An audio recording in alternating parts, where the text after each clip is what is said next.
It's 3 minutes after 10. A very good morning indeed to you. I tell you what, I know it has environmental repercussions and all that malarkey, but I don't think I've ever felt luckier to work in an environment where air conditioning is actually crucial. Not for me. It's all the expensive equipment, Keith's department. It's all the fancy gear. You need to have air conditioning for that, because if it overheats, all sorts of weird things can happen. But it is, it's 3 hours at least of the day that I get to spend in relative cool. I don't know how to do this today. We'll work it out together. We always do. But one article, thank you to the people that sent it to me. I don't ordinarily read the Express for reasons that I'm sure are pretty obvious. But someone sent me a little snippet of an article by James Cleverly, who you still do a double take when you see that he's the Secretary of State for Education at the moment. This is another example of what happened when everybody resigned from Boris Johnson's government and he had to divvy up all the jobs among the flotsam and jetsam that remained. And James Cleverly somehow managed to float to the top of the education department. And I should double check actually on precisely what he did under previous Conservative regimes. But unintentionally, he has absolutely crystallised this suspicion I've had now for a while. I've mentioned it to you, that the people in government, not just the two who were vying to be the next Prime Minister, but all of their allies. In fact, every Conservative politician who's still in the House of Commons whose name you know, right? Every single one of them, except possibly Tom Tugendhat. But then he threw his Tugendhat in the ring with Liz Truss, didn't he?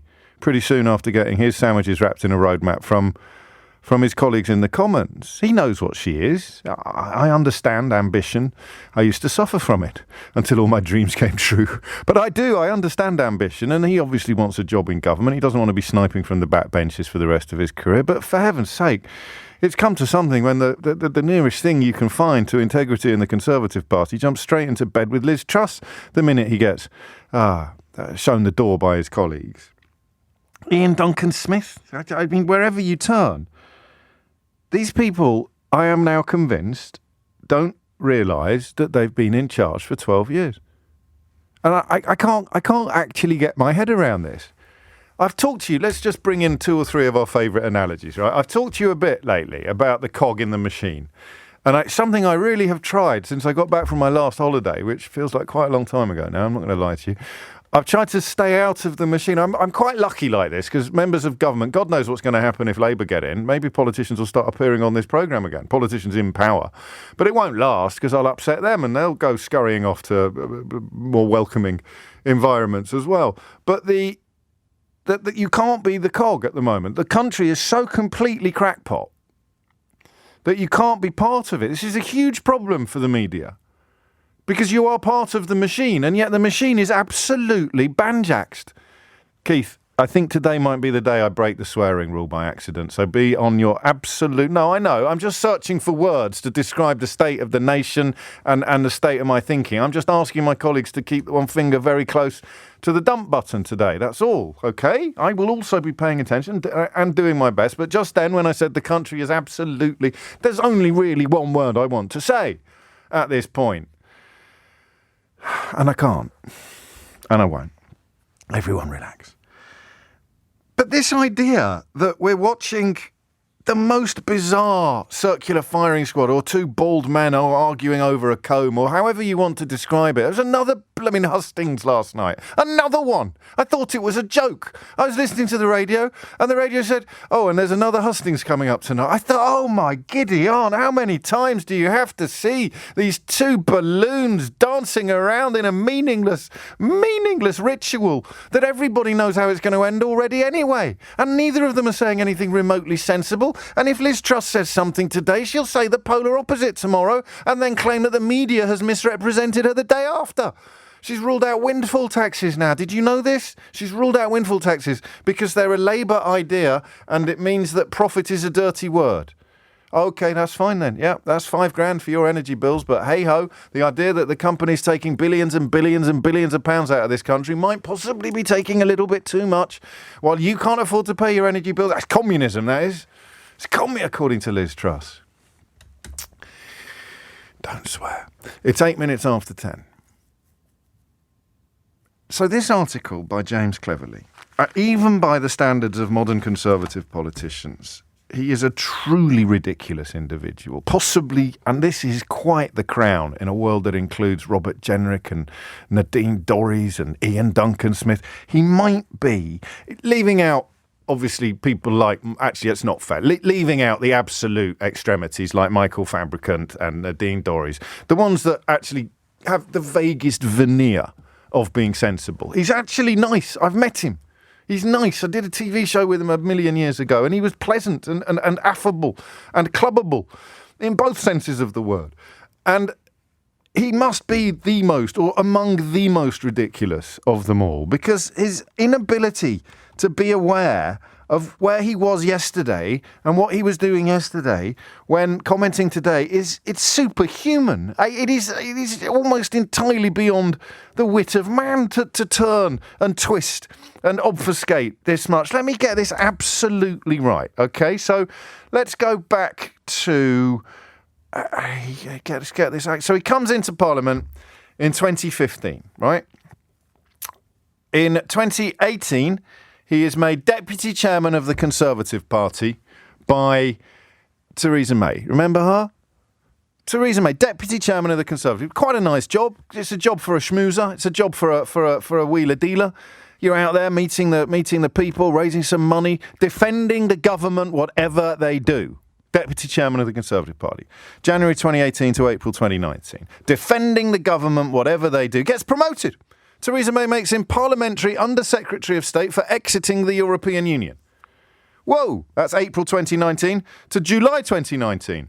That's quite a long period of service for ministers charged with exiting the European Union at that peculiar chapter in British history. April, May, June. Yeah, almost 4 months he lasted there. And that, of course, involved defending everything that Theresa May was doing.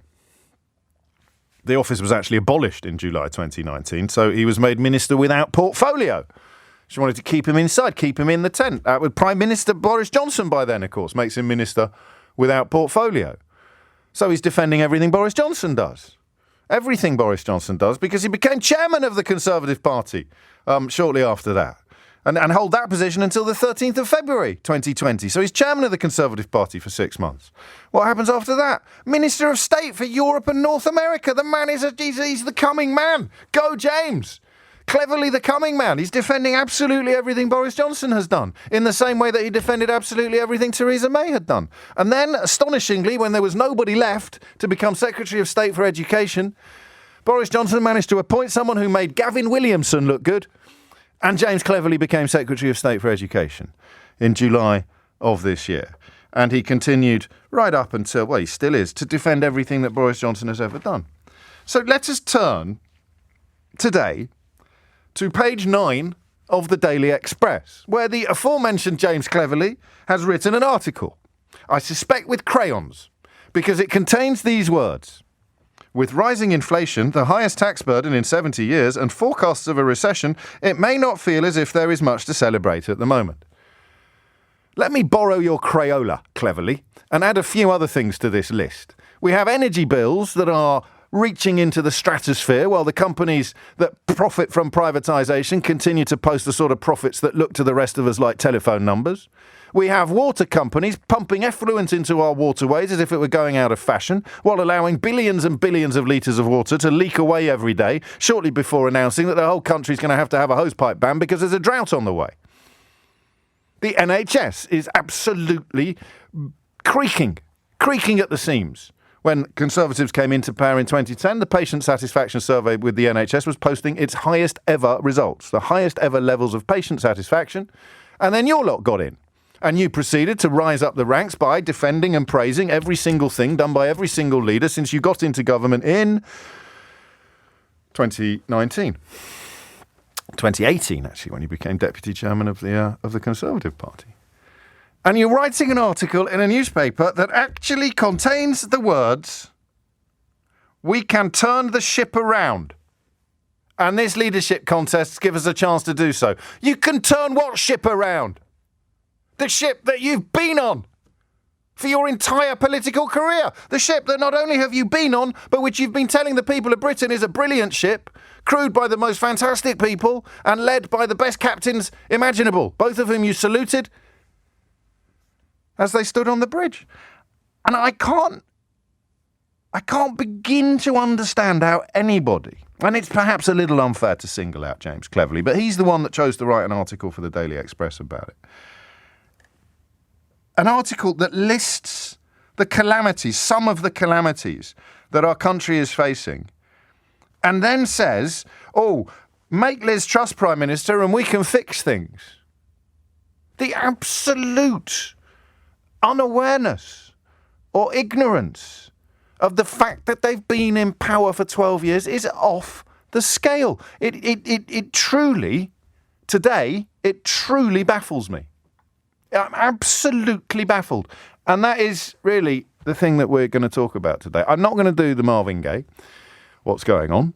I'm not going to do the mythical coma patient. Imagine I've just woken up and tell me what. I just want to know how they get away with it, or whether or not they are going to get away with it. This government, let's just have a quick look around, okay? NHS, 12-hour waits in A&E for 30,000 people, right? Creaking at the seams, huge staff shortages. Partly, largely perhaps as a consequence of the Brexit, they still tell you is a good idea. The economy is shrinking again. Inflation is rising again. Interest rates are up. There is a recession on the horizon, according to almost everybody who knows what they're talking about, which probably means Jacob Rees-Mogg will be on the other side of the argument. The energy crisis is epic, and it's going to kill people. The situation with our privatised water companies is absolutely catastrophic. Everywhere you turn, the cost of living, the food in your shops, the shelves in your supermarket that are simply not as well stocked as they used to be, largely because of Brexit. Labour shortages. Everywhere you turn, restaurants closing. Absolutely everywhere you look, you see the consequences of 12 years of Tory rule, plus Brexit, plus right-wing client journalism. That's it. Have a look around. That's what you get. Brexit, plus Tories, plus client media equals this. All of this. Every single little bit of this. And then you have the uncontrollable, the uncontrollable variables, like the war in Ukraine, which obviously exacerbates all of these problems. But Liz Truss is literally campaigning on a ticket that says we need more of the same. You look at the energy companies now, look at the profits, look at the water companies, look at the leaks, look at the sewage, and imagine for a minute a human being standing up and saying we need less regulation. Don't even mention Grenfell Tower. Imagine a human being looking at energy and looking at water and thinking we need lower taxes, which allows these companies to keep even more of the money that they make. And we need less regulation, which is the only bullock, the only obstacle to pumping poo into your rivers that currently exist. And it's not a very good one, but Liz Truss thinks we need less regulation and lower taxes. It's incredible. We are 12 years into this journey, and have a look around. And James Cleverly is cheerleading for somebody who wants more of the same, while simultaneously claiming that if you vote for her, then this ship, which he's been calling the best ship in the history of the universe for the last 6 years, this ship will miraculously turn around. This is really, really strange. That's better. Phew, I didn't even swear once. I need a question. That is generally how this medium of radio works, or at least this particular form of radio. I am absolutely gobsmacked today, truly, and I do this for a living. I got my face bang up against the screen every single day. I am genuinely gobsmacked at the arrogance and the ignorance of a single politician who can construct sentences designed to convey the idea that you need to vote for this person in order to undo the damage done by the last 3 people that I have praised and sung to the rafters. Absolutely unbelievable. 17 minutes after 10 is the time. I think we'll do the other one, the third option from my box of tricks. So we're not doing the Marvin Gaye, what's going on. We're not doing the coma patient. Imagine I've just woken up after being asleep for 6 years. Explain to me this absolute mess. Let's do how do they get away with it? And just focus on this, especially if you're a Tory voter. I'd love to talk to you if you're a Tory voter. I will tickle your tummy if you're a Tory voter thinking of ringing in to talk to me. How much responsibility do the governments you've elected bear for what's happening to the country that they govern? It's such an odd question to be asking. 12 years. 12 long years. And everywhere you look, there's a skip fire or a clown car or a combination of both. A clown car in a skip fire. Everywhere you look. From health to hospitality, from energy to water, everywhere you look. And your lot are telling us we need more of the same. And you're probably going along with it. So what's the point? What's the point of having a government if they're not responsible for anything that happens as a consequence of government? What's the point of having a prime minister if the mess created by the last two prime ministers has nothing to do with the last two prime ministers? What's the point of having a Secretary of State for Education if he thinks that all the things he's been telling us are brilliant are suddenly awful and you need to vote for the latest person that he's signed up to support in order to undo all the damage done by the last two? Think about cleverly. Just think about him. Think about all the times you've seen him in studios, all the times you've heard him on LBC, defending Theresa May, defending Boris Johnson, and now writing an article saying, with the right leadership, we can turn this ship around. What ship? Your ship. Unbelievable. 20 minutes after 10 is the time. 0345 6060973. How do they get away with it? You can't just say client journalism. You'd have to go a little bit further than that. But have a look out of your window. Get your head out of your backside for 10 minutes and have a look around. I'm talking to Tory voters now. How do they get away with this? They are conducting a Conservative leadership election to select the next Prime Minister in a way that pretends someone else is responsible for the condition that the country is in. 12 years. They gave you the Prime Minister that the Daily Mail wanted when David Cameron got in. They gave you the Prime Minister that the Daily Mail wanted when Theresa May got in. She was the steel of the new Iron Lady. They gave you the Prime Minister that the Daily Mail wanted when Boris Johnson got in. And they're about to give you the Prime Minister that the Daily Mail wanted when Liz Truss wins. And yet everything that's happening in this country, from the contents of your purse to the contents of your local river, who's responsible for it, if not them? 0345 6060 973. And you know what they're doing today? They're having a swing at Keir Starmer for being on holiday. Do you know what Boris Johnson is doing? He's consulting lawyers on how he can avoid consequences of lying to the House of Commons. This time last week, James Cleverly was sticking up for Boris Johnson. And now he's saying, with the right... I'm going to have to stop talking, aren't I? Seriously, I'm going to crash into the 10:30 news for the... I didn't even know I was this angry when I got behind the microphone this morning. So let's do that. How do they get away with it? And am I going mad, or is this entire mess being conducted in a way that pretends the people who've been in charge for the last 12 years have absolutely nothing to do with what's happened for the last 12 years? And if you're a Tory voter, you go straight to the front of the queue. It's 10:21. 23 minutes after 10 is the time, and if I haven't got enough to worry about already, my wife's just texted me asking where the sander is, which is a cause for serious flipping concern. I shall reply immediately and ask her what she wants to use it for. Sanding is my department. I love sanding stuff. As I get older, it's one of the few joys that is left to me. I don't want anyone muscling in on my sanding territory. Jason's in Southend. Jason, what's going on, mate? 12 years, and it's nothing to do with them.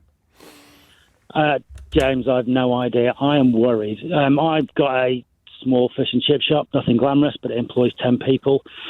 Family have owned it for 50 years. Gosh. We phoned up to renew our gas contract, which we're paying about 3 or 4 pence a unit for. Yeah. The gas company said, even though you've been a customer 4 years, we're not going to renew your contract. And the default rate you're going to go on to is 50 pence a unit. Now, to put that into context... times 10? Times more than 10? It's more than that. So put it into context. I'm outside a petrol station now. Fuel's 171. That's like the petrol company saying to me that you can go down the road and get it at 171, but we're going to charge you £27 a litre.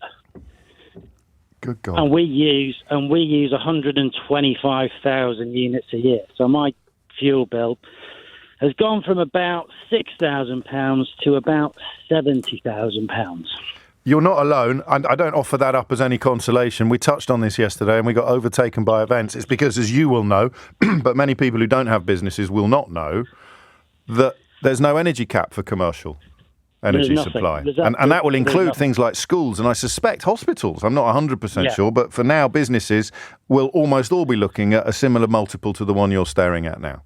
And so it's about 1,000. So, they say inflation's running at 10%. For us, it's more like 1,000%. And I know our small fish and chip shop, which we've run for the last 55 years throughout generations of our family, is probably now going to have to close for 3 days a week. The 10 staff that I've got are probably going to lose some hours, so that hurts them. They're not going to be able to afford to pay their bills. And I'm from Southend, where David Amos unfortunately died a few months earlier. It's a true blue Tory environment. I was a floating voter, but usually floated more towards blue than red. But to coin one of your phrases, the scales have fallen from my eyes, mate. Well, you've got Liz Truss now saying that she's not going to impose windfall taxes on these energy companies that are scalping you for 11 times next year what you paid last year. You mean less trust? I hadn't heard that one before, but you've seen the figures of the people that are running these companies, and the suggestion is that tax cuts will improve the situation both at an individual level and at a national level. So what she doesn't seem to understand, and what none of them seem to understand, is that it doesn't matter if you cut taxes. If you're knocking 3 days off everybody's worksheet, they're probably not going to be paying any taxes anyway, or they're going to be paying a considerably smaller proportion of tax than they're paying now because they're doing so many fewer shifts. And the scary thing is we're at the end of the supply chain. We're facing the customer. There's about 27 different stages between, the products that come into our shop going out the door, and everybody else down the line is facing similar rises. 10% inflation is, to me, laughable. It's going to go through the roof. And here's the thing. I mean, you're the first business person to bring in today, a Tory-leaning business person. The Daily Mail, the House Journal of this current government and the one before, is trying to soften up the NHS for privatisation. Its front page today. Where's all the extra money going? No one cares about you. The kindest thing I can say is that they don't realise yet just how dire the situation is going to be in the coming 6 months for almost every business in Britain.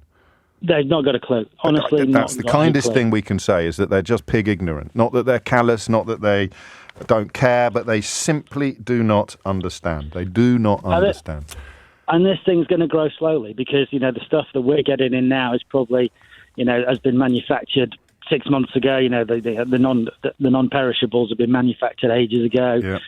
And, down the line, so we're now starting to buy stuff that was manufactured less than 6 months ago. So that's going to be affected by the increased energy costs, and it's going to roll forward. Prices are going to go up. Forward. Yeah, I hear you. And I suppose, and final point, of course, is that the well, actually, you're not going to have problems with staff shortages if you're shutting the shop for 3 days a week, are you? What's the name of the shop? I want everyone who's in Southend at least to pop in today and get themselves a cod and chip. I'd rather not give it because it's too upsetting. No, fine. So.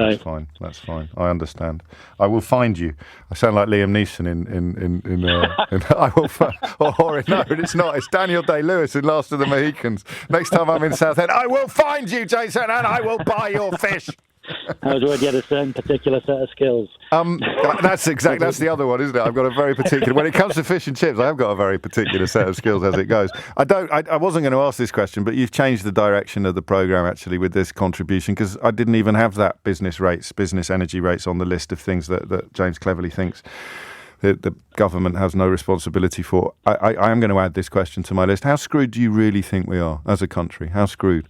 Looking at the horizon. Well, I've been telling my staff, when they get the money into the bank account, put it all on, because they won't pay prepayment meters. We pay good money. Sure. It's not a glamorous business, but I just said there's stuff coming because people don't look at their gas bills every day. They drive past a fuel pump every day, and they see it going up and down, but nobody looks at their gas bills. And my view is it's going to be horrific. And of course, there's going to be increases on everything else that they buy as well. You mentioned fuel. I mean, we're all talking about energy at the moment. Fuel's not getting a look in. Food's not getting a look in. All the rest of it. Let's add that to the list. How screwed are we? 0345 6060 973. We've got to keep it friendly, because otherwise the doom and gloom becomes too much to bear. This is my job. My job is to make you aware of what is coming up on the horizon without boring you or frightening you so much that you turn off the radio. You've got to keep the radio on, otherwise I don't get paid. I don't earn a living. I eventually lose my job. But I can't feed you bad news all the time. However, my job and my duty and the reason why I come to work every day, a large part of it is making sure that you know what's on the horizon. I tried my best with Brexit. I tried my best with Boris Johnson. But let's remove the personalities from these conversations and just talk about the numbers. And with the help of people like Jason and people like you, I reckon we can do it. Forewarned is forearmed. Knowledge is power. Winter is coming. 10:30 is the time. Dominic Ellis is here with your headlines. 33 minutes after 10. The first, I think, and probably the last time that an editorial or a comment piece written in the Daily Express has inspired a topic on this programme, and the way things are going, quite possibly the entire programme. But it is a piece of an absolute work of art, this piece by James Cleverly, who, of course, was famously asked to step down as patron of a charity in Braintree in his home constituency after he voted for cuts to disability benefits. Yeah, I mean, in a just universe, things like that would matter, wouldn't they? What's happened to you? I've had to step down as patron of a charity in my constituency because I've actually just voted to cut disability benefits. Here it is. This is it. I'll literally read you the first two paragraphs in total, because this man is Secretary of State for Education. He is very much the emblem for me of the state of the nation, the state of government. An absolute cheerleader for Theresa May and Boris Johnson, and now has the gall, the effrontery, the barefaced whatever to write this. With rising inflation, the highest tax burden in 70 years, and forecasts of a recession, it may not feel as if there is much to celebrate at the moment. Yet we have much to be proud of.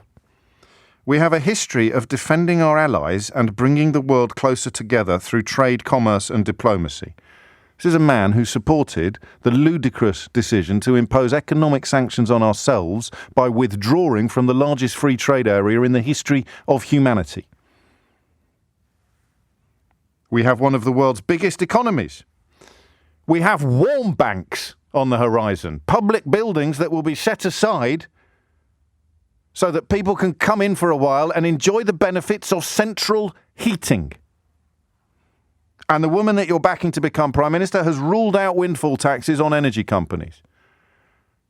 There must be something happening when you write this stuff, James Cleverly. When your fingers hit the keyboards, or when your hand clutches the crayon. You must actually understand what these words mean. You're trying to list the things that are good about this country, and you mention our trade and commerce, which you and your Brexity colleagues have absolutely banjaxed.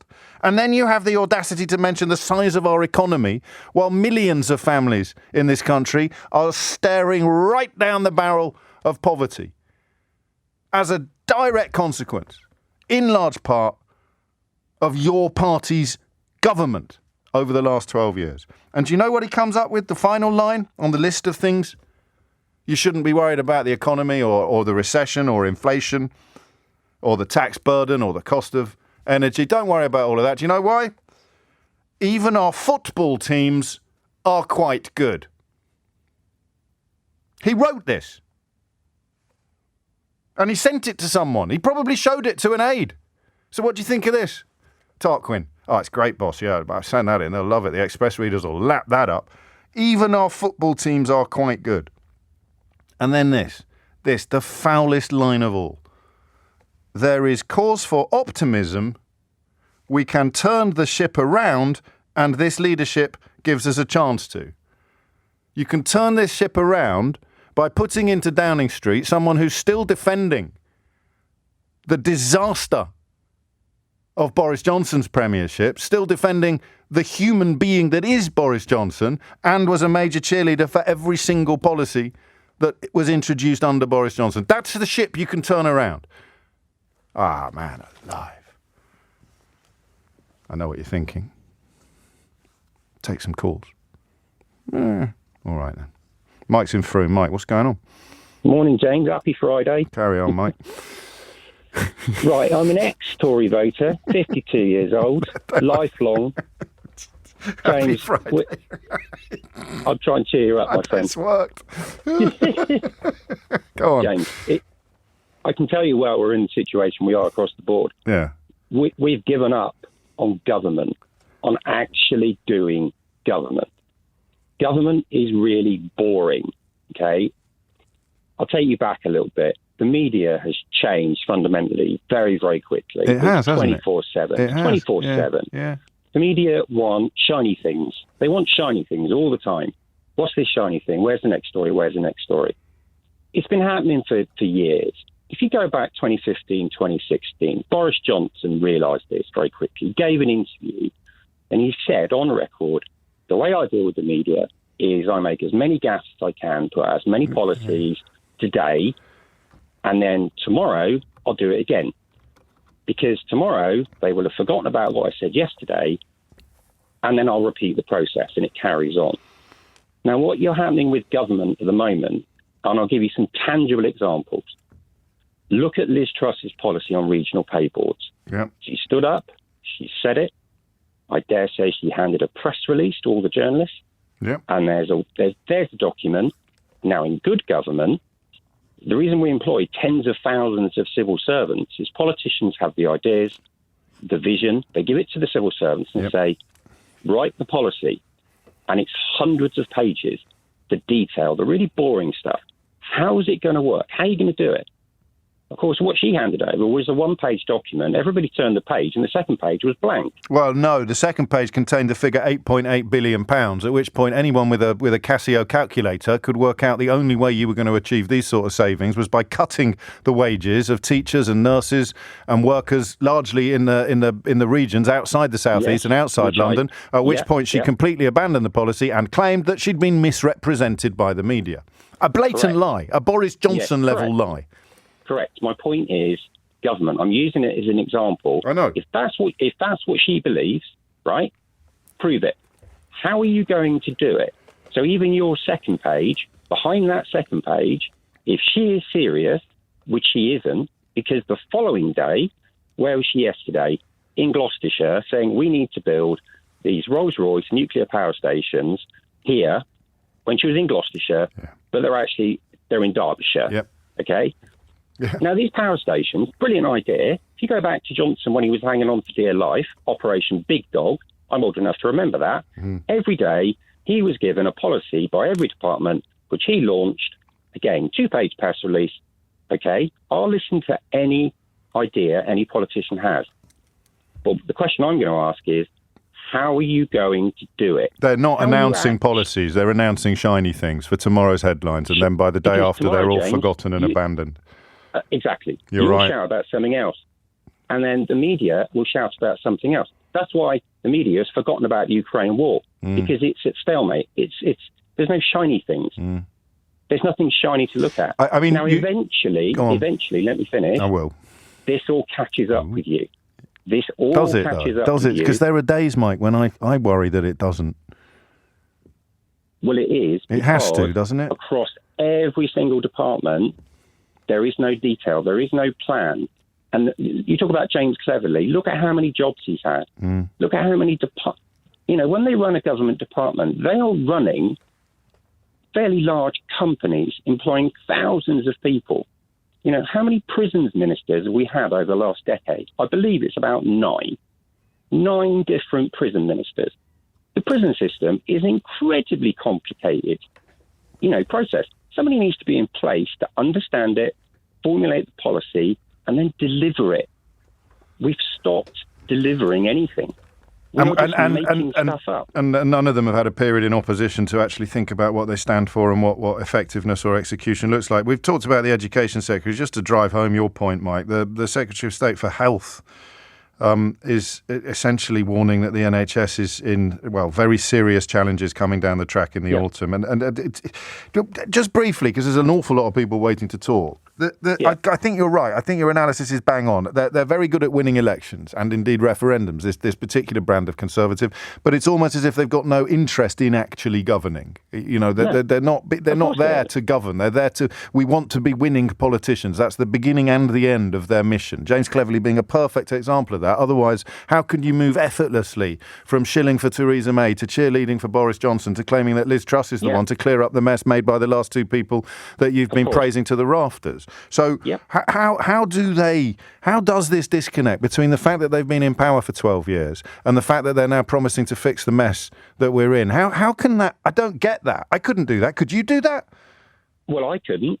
But, how can they do it? Is it? I mean, is it pathological? Is it delusional? Is it medical?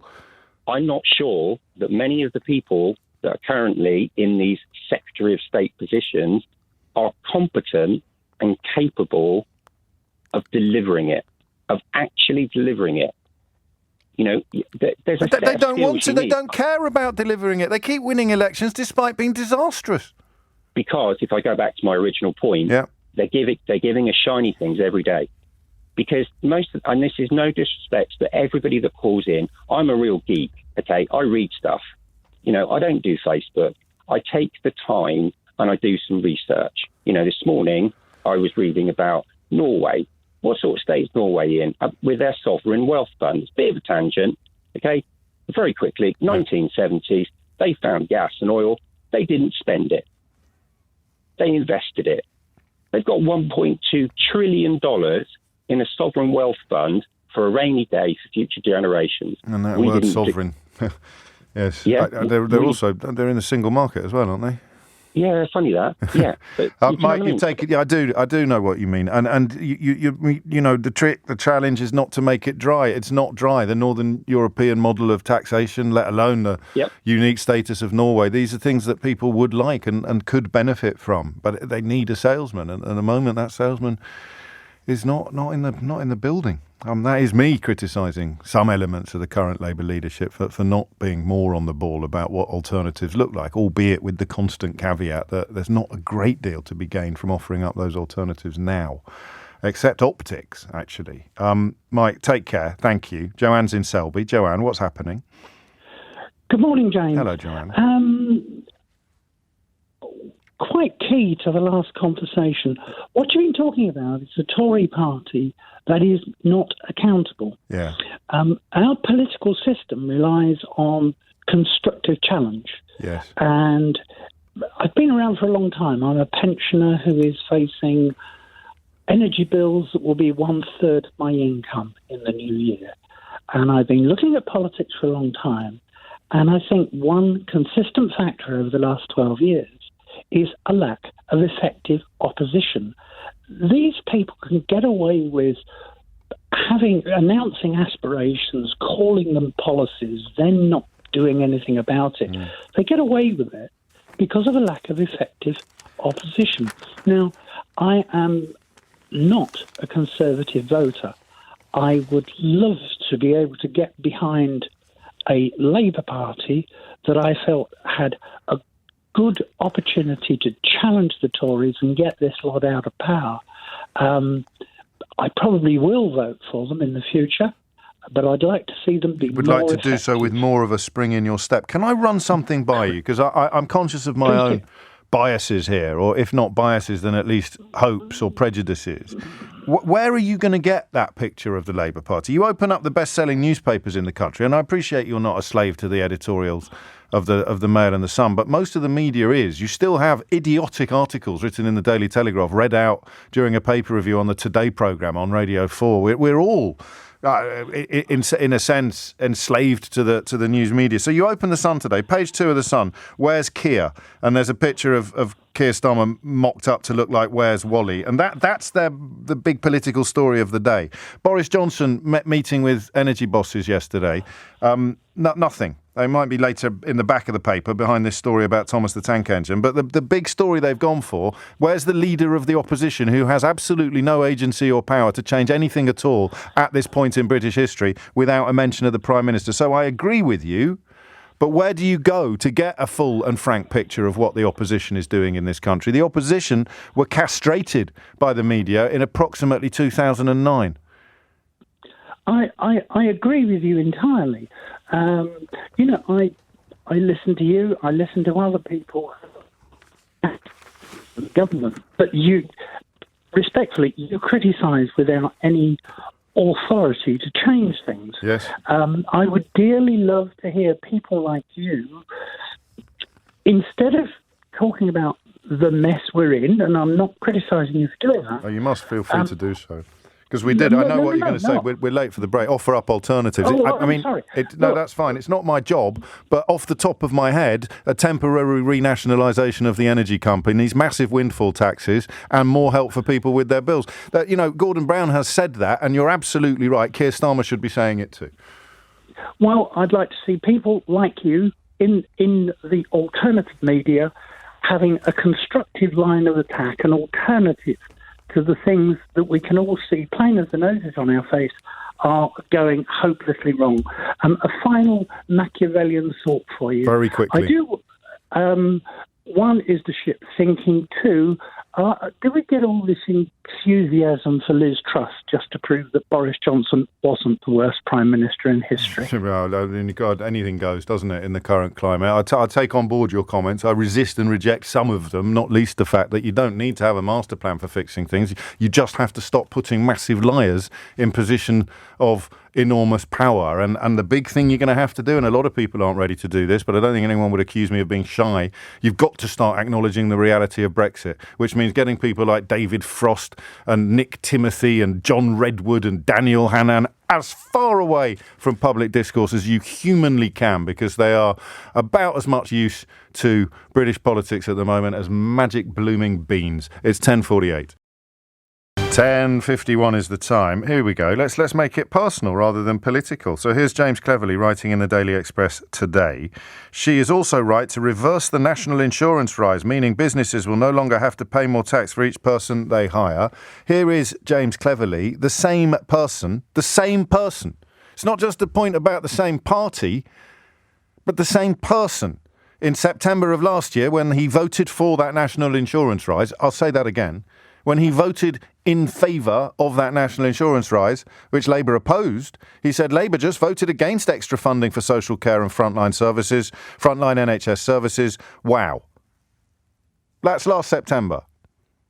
It's now August. It's less than a year has passed since he was attacking Labour for opposing the national insurance rise, about which he writes today, Liz Truss is also right to reverse the national insurance rise. I mean, what do you do as a journalist? How do you even begin to analyse this stuff without just pointing at it and doing a weird combination of laughing and screaming, which is largely what this show has sounded like this morning. Thank goodness for the more measured contributions from my callers. How do you do that? How do you analyse that? And they've made him Secretary of State for Education. Think of a classroom. Imagine a classroom in this country. And they're taught about a politician who in September 2021 attacked the opposition, attacked the Labour Party, for opposing a rise in national insurance. And then in August 2022, he is praising a politician for promising to abolish the rise in national insurance. And he's the Secretary of State, not for lying or obfuscation, there's a lot of competition for that job, for education. The Secretary of State for Education. September 2021, down with Labour for voting against that thing.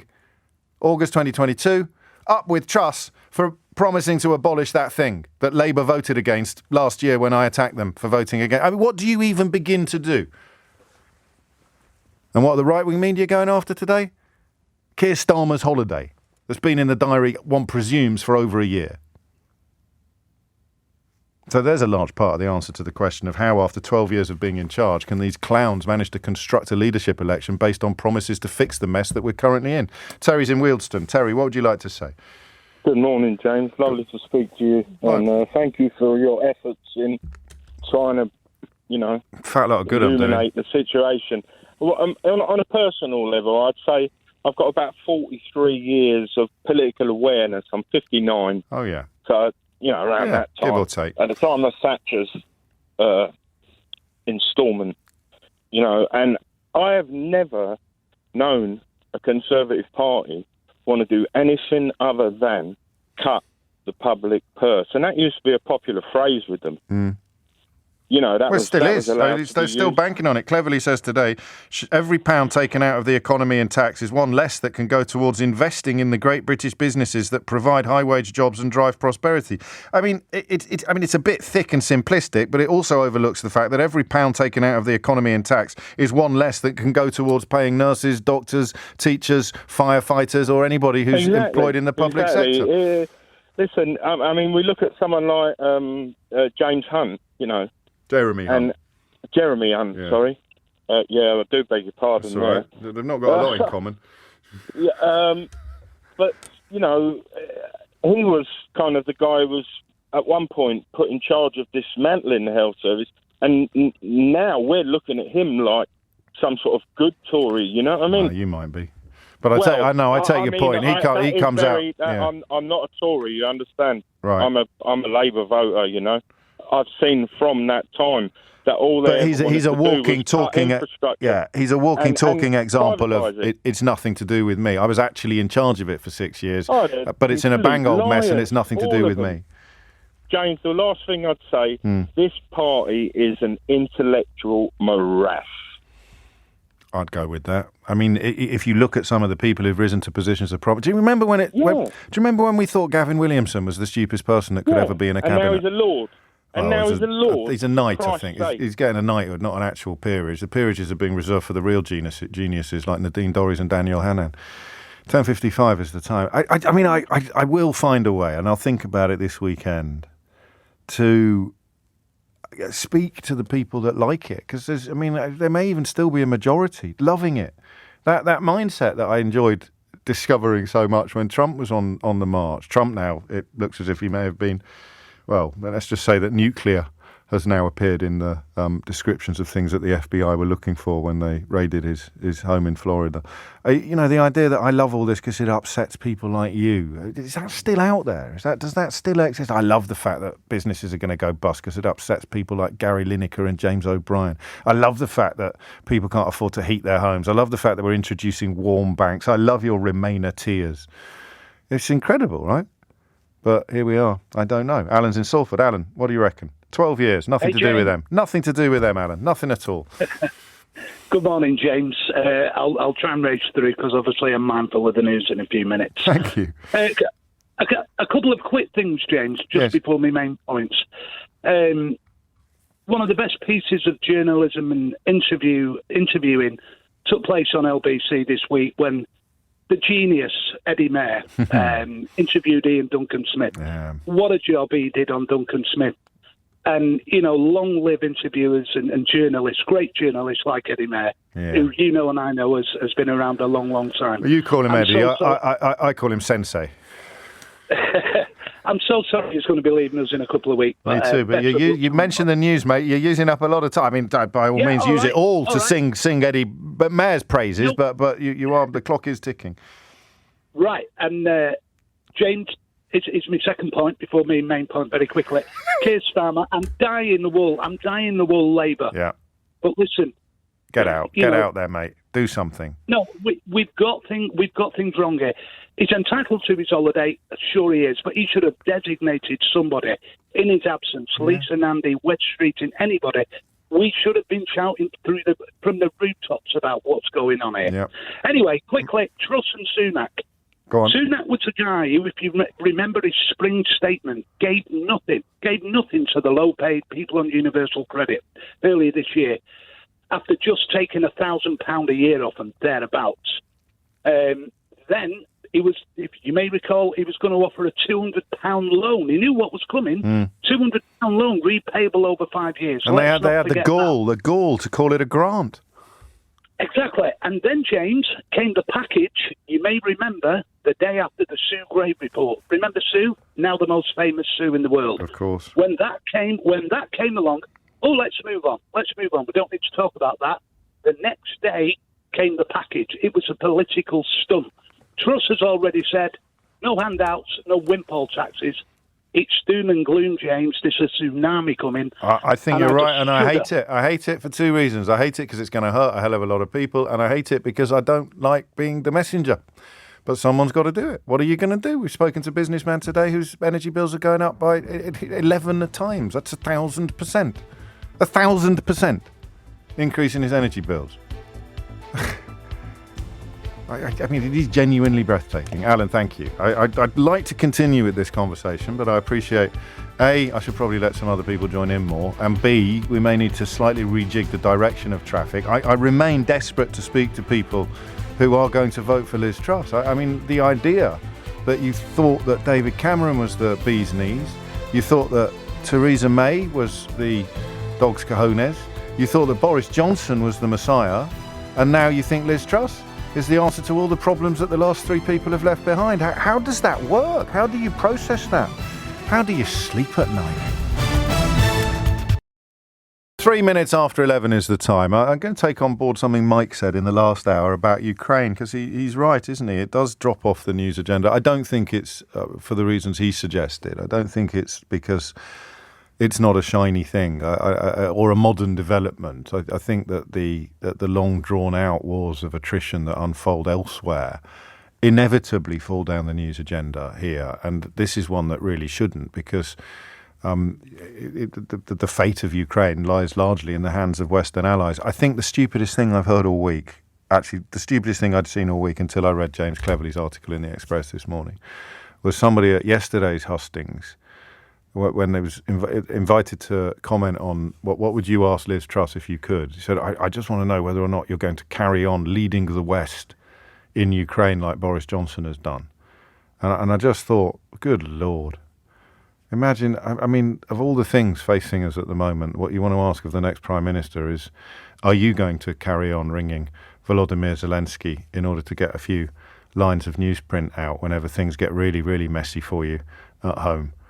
To which the answer is probably yes. I don't know, but it is weird. And of course, now that it can be of no help to Boris Johnson politically, you've not heard him mention Ukraine or Volodymyr Zelensky in the longest time. But I'm going to look at the refugee story that has appeared this week and that has dropped off our radar on a couple of occasions. By radar, I mean list of things that we're planning to talk about on the programme, because this one's a little bit scary and it's important.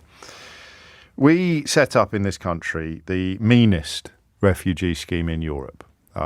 It was essentially, well, if you want to do it, you can. That was the message that was delivered to the British people. They would lift temporarily their moratorium on helping desperate foreigners because Ukrainians look a little bit more like us than all the other desperate foreigners in dire need of help and support. We also offer up the least amount of help to these people by most measures than any other country in Europe, or certainly any comparable economy in Europe. The great victory of racist liars over the last few years is that we do more than other countries, including, I suppose, France, which is a country where many of the dinghies full of many desperate people are launched from. But, you know, you take your wins where you can, and the government decided to temporarily abandon its vile racist approach to refugees, best summed up in the current Rwanda policy, for the benefit of people fleeing Ukraine. It didn't really do much to help them.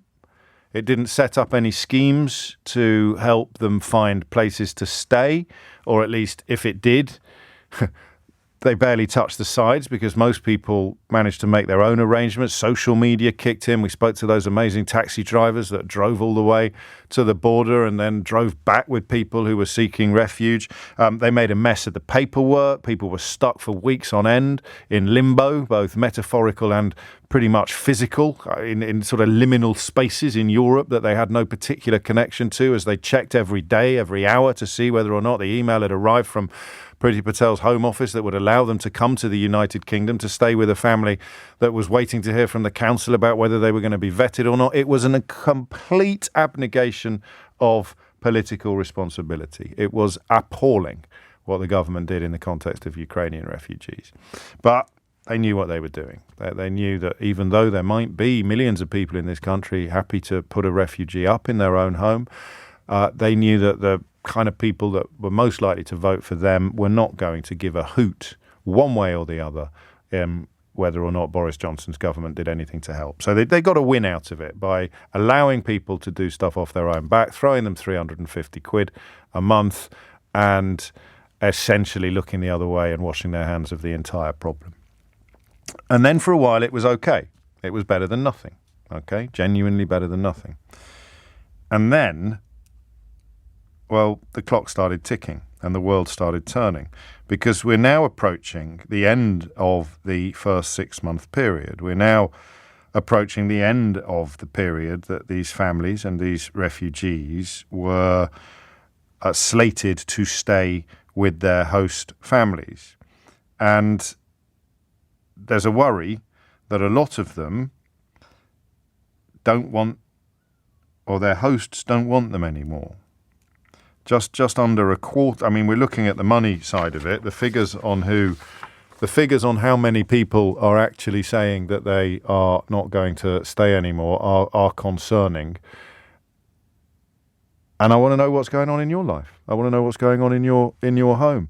I haven't got the exact number in front of me. The number of people who are saying that they're not going to keep the refugee in their home. The numbers I've got in front of me are just looking at the relationship between the cost of living efforts and the hampering. So the number of people saying their ability to provide support depended quite a lot on the money available. 9% said very much. Just over 4 in 10 respondents said a little.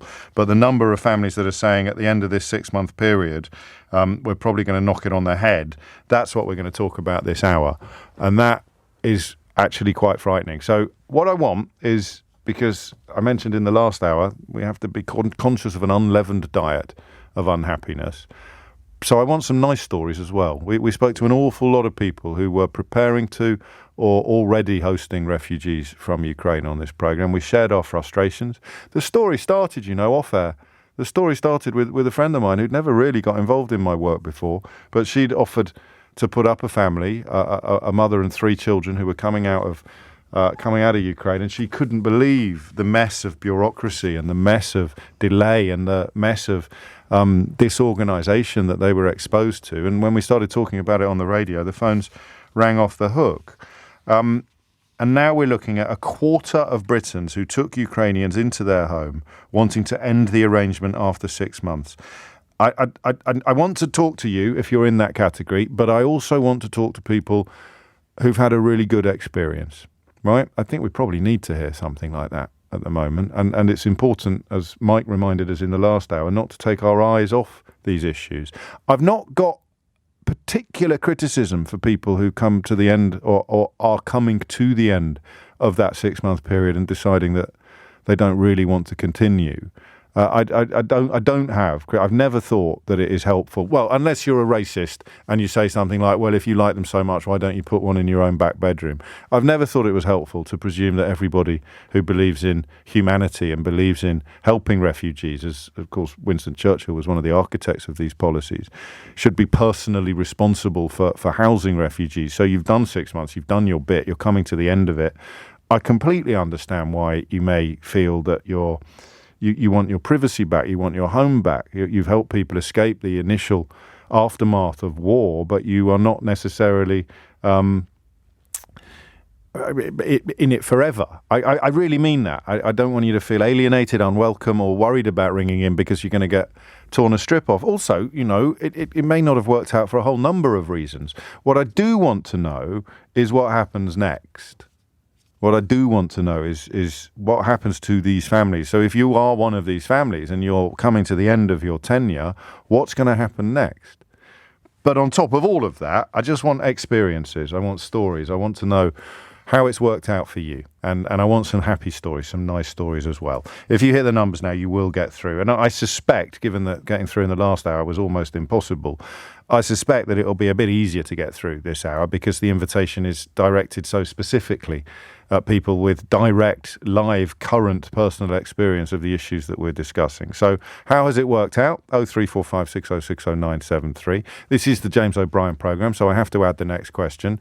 How much help have you had from the government? How much support have you received from the authorities, from Priti Patel's Home Office or Boris Johnson's government in general? 0345 6060 973. How well have you or they fitted in, slotted in to life in your home, life in Britain? And whether you're in this category or not, what's going to happen when the 6 months are up and a quarter of Britons who took Ukrainians into their homes want to end the arrangement?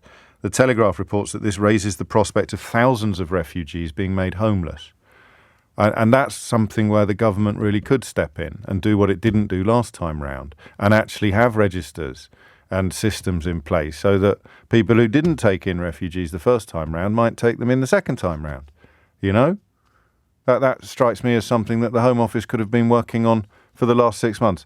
And who knows, maybe they have been. Maybe when they've been taking time off from working out whether or not they can deport entirely innocent and genuine refugees to Rwanda against their will. They've actually been, in their downtime, during their breaks from that, they've been trying to work out whether or not they can help Ukrainian refugees who are not going to be able to stay in their first port of call when the 6-month period is over. Hit the numbers now, as I say, you will get through. 0345 6060 973. And the second bit, this is tough, and I appreciate this is tough. So I cannot stress, we didn't take in any Ukrainian refugees, not in my family. I mean, in fact, the last time I took refugees into my home, it was during the Yugoslav war. And I think, for a whole variety of reasons, not least the age of my children and what have you. But it's something that we might do. It's something that I've done in the past. It's something I might do in the future. But be under no illusions about the base racism of that argument. You can only be in favour of helping refugees if you do it yourself. So I don't want anyone to feel shy or embarrassed or fearful if you're going to ring in and explain why, when the 6 months are up, or why there's a time limit on what you can do. That is absolutely normal and reasonable. And the whole line about, well, if you don't have one in your own back bedroom, then you shouldn't be allowed to call for it, is, I mean, the intellectual equivalent of saying you're not allowed to support the NHS unless they're doing open heart surgery in your kitchen every weekend. So let's be absolutely clear about that. If it's gone quite well, but 6 months is 6 months, you've done what you've signed up for. Talk me through what's happened, but also talk me through what's going to happen to that family. Because I suspect there'll be a lot of people who would quite like now to see their family move on, but if they can't be confident they're going to move on to somewhere safe, then they're going to stay. And that's not ideal. That's suboptimal for everybody involved. So what's going on? It's 11:15. 16 minutes after 11. This is from Dave, and I wonder how many people you speak for, Dave. This topic, James, is exactly the reason I chose not to offer a place to Ukrainians. The government website was so vague about what support would be given to them at the end, whether housing, financial or health, that I was worried about coming to a cliff edge where I was faced with the moral dilemma of asking them to move on versus supporting them in the long or the very long term. Let's go to Helen, who's in Bowness. Helen, what can you tell us? Hi, so for context, we are a family of 4 with 2 small kids, aged 5 and 7, and we've got 2 women who are both 23 who came to stay with us. I think they arrived mid-June. Yes. And we're in a rental property, but it's owned by my mum, so it's like, Sure. all in the family kind of thing. So my mum and I agreed that once the government support started coming in, that we would take a bit to help cover extra food expenses, and she would take some to help cover the extra bills. Okay. That was coming in. So we've kind of got that going on. But the girls, first of all, the women that have come to stay with us, we've got on so well, and they've become kind of a part of the family. And, we got home last night from a holiday, and our little girls just ran to them to give them a big hug. And it's working really nicely. But we are starting to have those conversations where, what does happen at the end when the government support runs out, and we're having the conversations with them, but also sort of between me, my husband and my mum, kind of from a practical point of view, financially and things. So it's tricky because they're both young women who have come over. They were living in Kiev and they've come over. They're kind of at the start of their careers, and, obviously everything just came to a halt. They can't really go back because they feel like there's just no opportunity for them there at the moment, which makes sense. Yes, of course. So they're kind of at a stage of potentially wanting to retrain or, get new skills and maybe start a new career. They're both professional, both university educated. One's a lawyer, so they had really great prospects, but they just, they've come over here, and whilst their English is good, they can't just pick up where they left off. No, they certainly can't march out and get a job as a lawyer. There's no expiry date on the Is there an expiry date on the £350 a month, or is that indefinite? I've got to be honest, I'm a bit unclear, and maybe that's my naivety, and maybe I didn't look into it too much. No, well, I'm embarrassed as well. I do this for a living. I should know that, but I don't think you should feel bad about that. As far as I'm aware, there's no suggestion that it expires. It's a minimum of 6 months is what sponsors Yeah. agree to doing. So if it's a minimum of 6 months, then the idea that the £350 a month expires before the accommodation does is clearly not true. So I don't think that's a worry. No, I hope not. And we definitely approached this. You know, we were glad to know that there would be some financial support just to help cover the bills, especially with things going up. But bills are going up, aren't they? I mean, that's an important part of this as well. We've got, the majority of people taking part in the scheme say that the rising cost of living is hampering their ability to support the refugees. Definitely, and it may get to a point where, they're looking for work now, even if it's just interim work in kind of hospitality before they move on to actually more of a career type role. Maybe we've said to them, we basically reassured them the other day that, whenever any sort of deadline comes up, we don't want them to feel worried about an impending date, about where are we going to go, what are we going to do. We've said, look, you're here, you're safe. As long as you need to be here, we've all agreed that you can be. But obviously it will get to a practical point where maybe if they are earning, maybe we need to start discussing, actually It's for 12 months. It's for 12 months of £350. I'm being told that it's for 12 months. So you're fine for a while. For a bit longer. But you won't be, and I don't know how many people are in your boat. You won't be when it expires. You won't be able to help your mum out with the bills. It can't just go on. No, and it can't just be indefinite, obviously. And we're also aware of the fact that these are two young women who we want them to leave. We live in a small town by the sea, which is great. But if you're two young women, they've fallen in love with Edinburgh and Glasgow, and I wouldn't be surprised if they want to go and pursue a life there and a social life, and actually and that would be great, and they'd be more likely to find work. So I think you're probably very much on the plus side of the story, but with these potential clouds on the horizon, can I ask how much interest, stroke support, stroke help, apart from the £350 a month, that the government or the authorities have shown in this process? Well, I have to say, our council is Falkirk Council, and they've been brilliant. I mean, as soon as they arrived, it took a little while for the 350 to kick in, but that was okay. They backdate it, so we've got that now. But basically, the council, and also the community. I mean, they turned up, and the community arrived with baskets of stuff for them. The council came round with mobile phones, and I think they got £200 in cash each. And there was gift vouchers for food shops and, not food shops, clothes shops and things like that. And they've, like I said, they've got their phone, they got given bus passes, so they've got free travel in the sort of council area. And they've been taken for English assessments so that they can have English courses. I mean, they have been incredibly overwhelmed and have fallen in love with this country. Makes you proud, doesn't it? It really, honestly, I mean, I was saying to Sheila the other day, actually, that we went on a holiday recently and we took them with us, and one of the places we stayed in, the host, it was like an Airbnb, they refused to take money from us for their room. Oh, wow. Because so they've absolutely loved it, but I am concerned. I'm hearing stories now about what happens when they want to move on, and maybe they want to go to a house share and rent a room like I did in my young 20s in London. What rights will they have, and what protections would they have? Yeah, I don't think they can just apply for a room in the same way that I would have. Like, I'm hearing things about needing guarantors and how that doesn't work the same way as it might for... No, and of course, when the 350 expires, it may be extended, of course, at the end of 12 months, and even if they're not moving on there are going to be all sorts of problems. Do we know what party is Falkirk Council? They deserve some credit for the. Oh, SNP. They've been brilliant. My local MP, and his name's lost on me now, but he's been absolutely brilliant, and I've only heard good things. And they've even invited us to bring the girls in and introduce them, and fantastic. This is why this is important, especially on this programme, to find opportunities to praise politicians either at a national or a local level, because goodness knows we spend enough time castigating them, and I'm afraid at a national level there doesn't appear to be anything much coming from the Home Office to address these looming problems.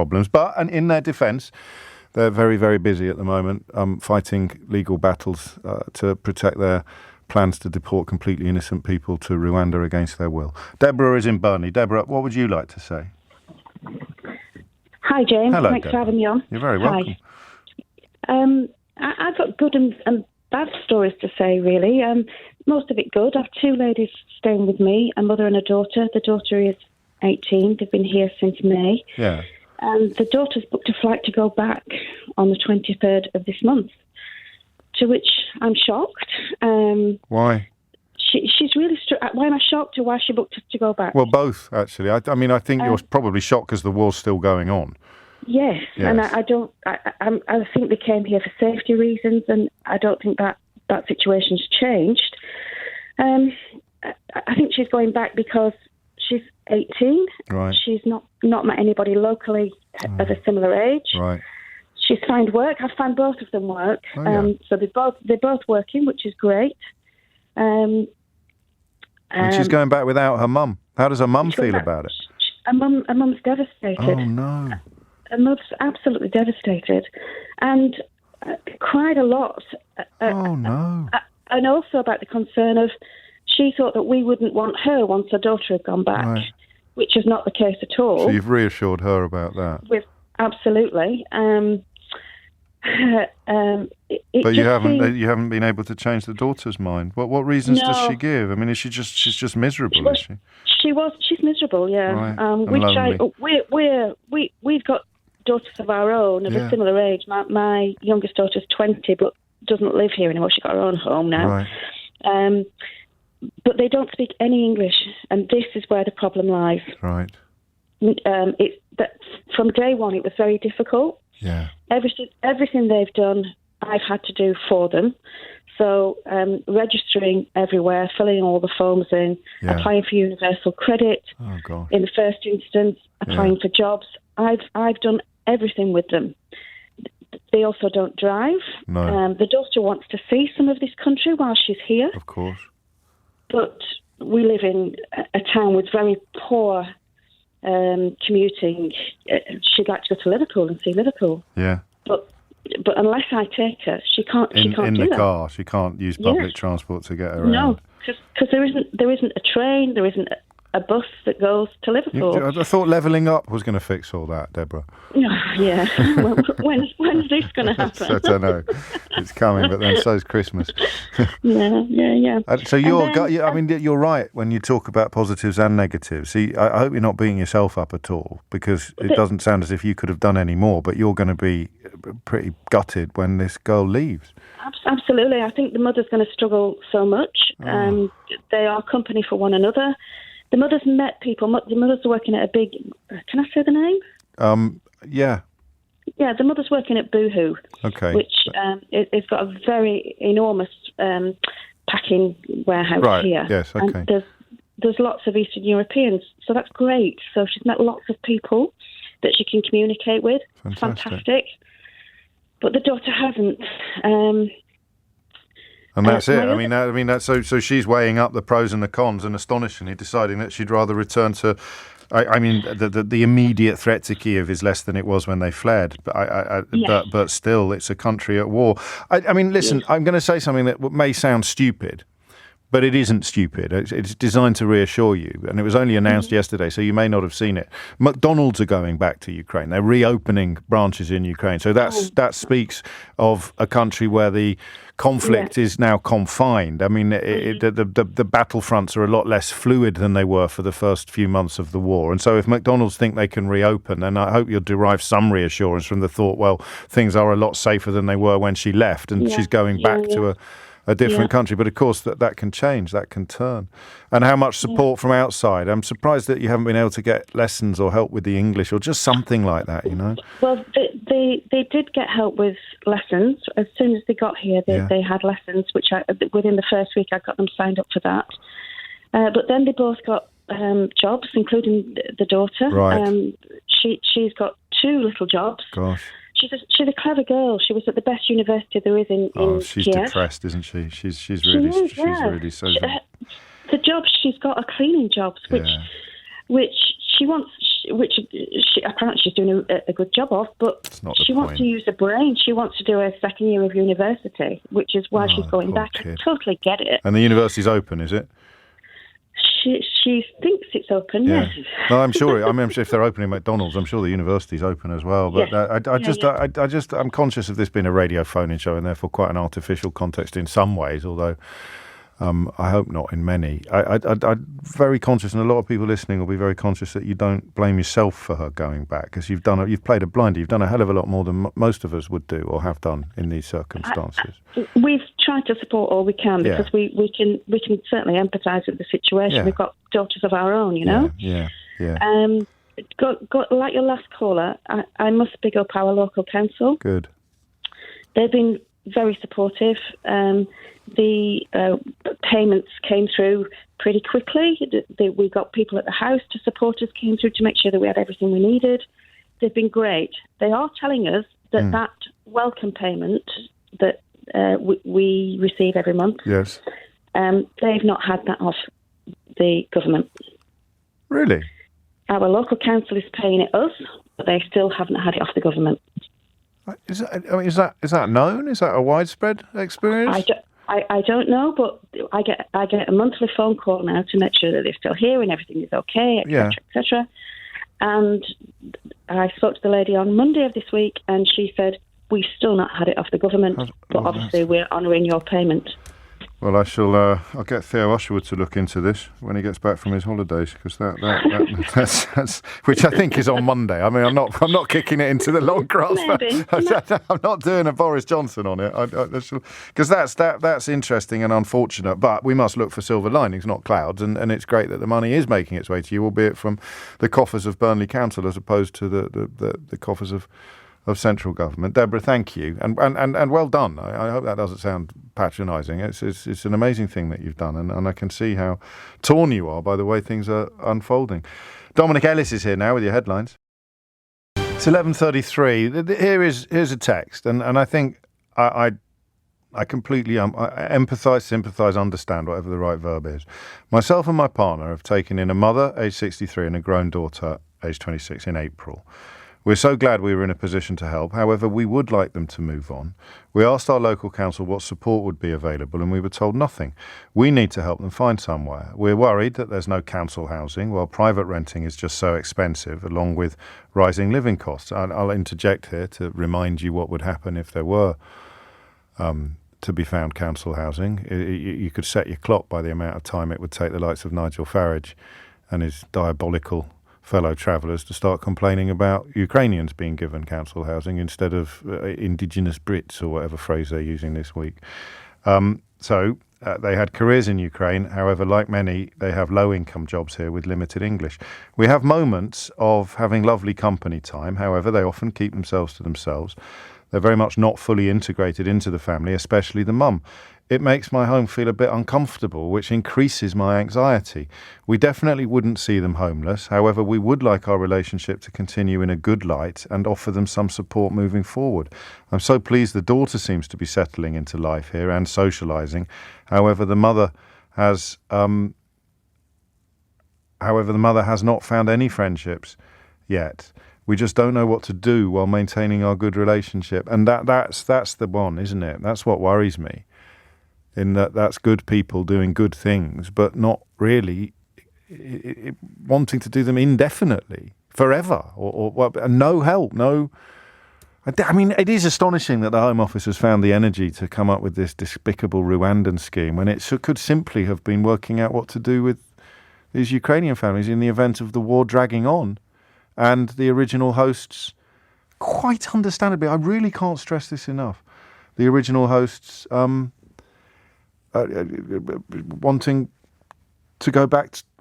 their lives and their homes to go back to normal. That's the nicest way of putting it. What's Priti Patel done? What's the Home Secretary done to deal with this? What's the Prime Minister done? Linda's in Dartford. Linda, what would you like to say? Hi. Hello. I, like everyone else, sat and watched the images of the start of the war in Ukraine and cried my eyes out and just thought, I've got to do something. You know, I come from a family, a military family that were dispatched in World War II, etc., etc. And I eventually got a lady who actually was in Spain, and if I'd have thought this through properly, I probably wouldn't have taken her because she was safe in Spain. Okay. I now feel like I have, because it was in the first wave, sort of, I got, you know, she came to me at the beginning of May, and I feel like I have an economic migrant. That's how I feel. Okay. And I feel what do you mean? What do you mean? Because she's not. I mean, an economic migrant is usually a phrase that people use to distinguish from genuine refugees who have fled a war zone. And I appreciate she came via Spain, but she is Ukrainian from her home is Ukraine. She is. Okay. Yes, she is. Okay. Her home has not been touched as yet. I mean, not to say that it won't. Right. But, upon landing, all I've heard is, but it's free, but it's free, but it's free, and money for this and money for that. She hasn't had to pay anything to us at all. No. Nothing. You're getting the £350 a month off the council, are you? It doesn't touch the side. No, I'm just checking that you're getting it, that's all. Yes, I'm getting it. But, she went to a food bank, and I promptly took the food back and said, you do not need a food bank, and explained to her why we have the food bank. Yeah. And, then I had a couple of lies told to me that I thought were quite big lies, and I can't deal with people that lie to me. Fair it enough. Breaks my trust. Yes, I understand that. And, I have notified the council that she's going to be going at the end of 6 months, and I have a meeting with them in a couple of weeks' time. Have you told her? Yes, I've told her. She knows. So you're not... I mean, here's the thing, Linda, and I think I'm glad you've rung in. I really am. And it's ridiculous. I choose my words carefully to help you out a bit. It's ridiculous to think that every single person taking advantage of the hospitality of people like you is going to be saintly. It sounds like... No, I know that. I'm not stupid. I know that. I just think I was very naive when I went into this. Yes. And the support for hosts is practically zero. Yeah. I belong to I'm conscious of people listening who are judging you, and I don't want them to, because I think you've really done your bit, and it's just not working out for you, and it's not really what you signed up for. And and it sounds like you like the young lady who's... I actually really like her. I'm devastated that she's got to go. Yeah. But I have... You want your life back? From America. But I have family coming from America there you go. at the beginning of November. Yes. But I'm worried about her. I am worried about her. Same as the previous speaker said, she does keep herself to herself. She's very quiet. She doesn't integrate very well.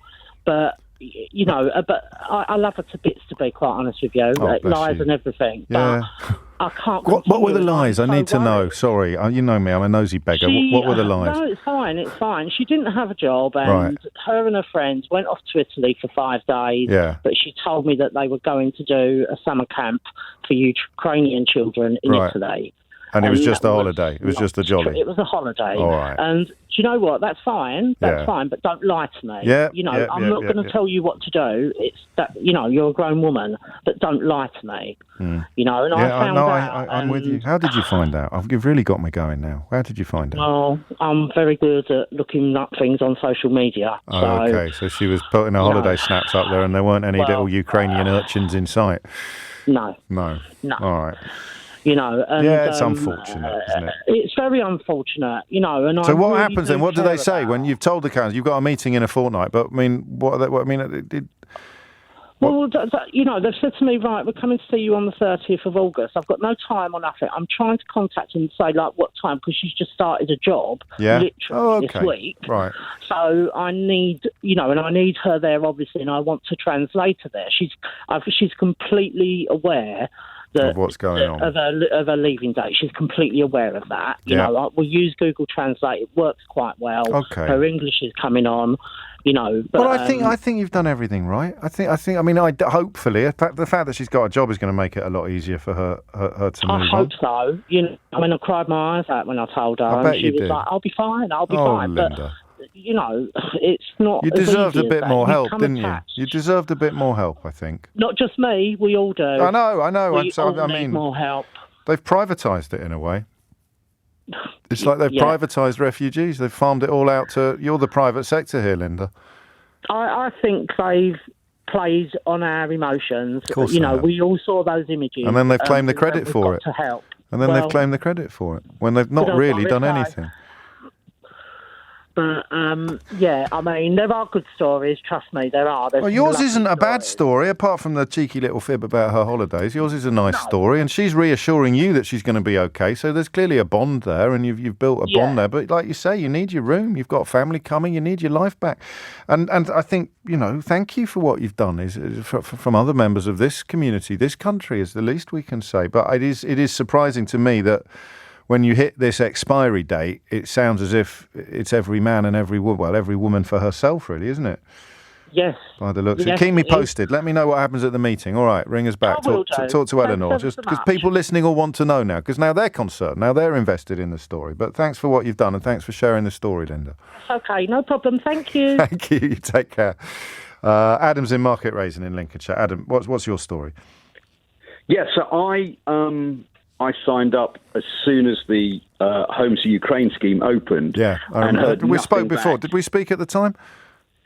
No, am I getting you mixed up with someone else? We've spoken about Angela Rayner before. Oh, okay. So No, back to this. Carry on. All right. But back to this. Yes. Excuse me. So I signed up straight away and I heard nothing. And then someone somewhere on a radio interviewed a chap who organised a charity that was connecting people.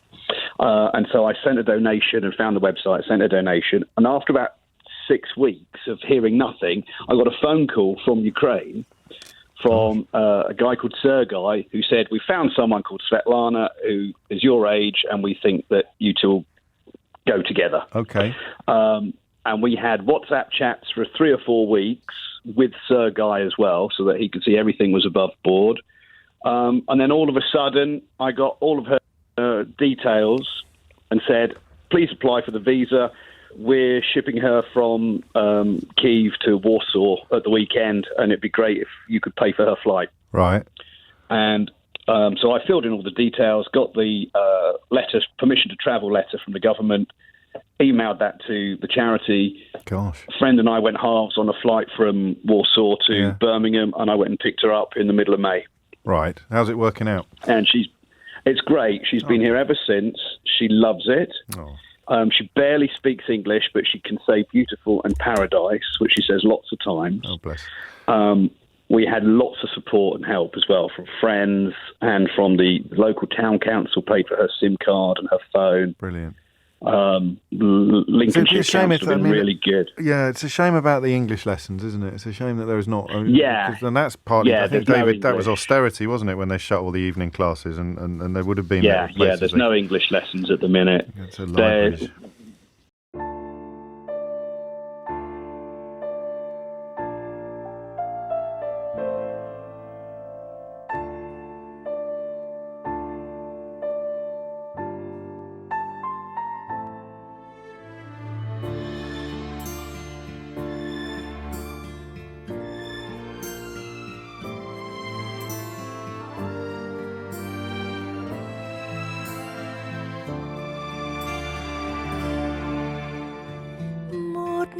Chiều cuối thu đông lại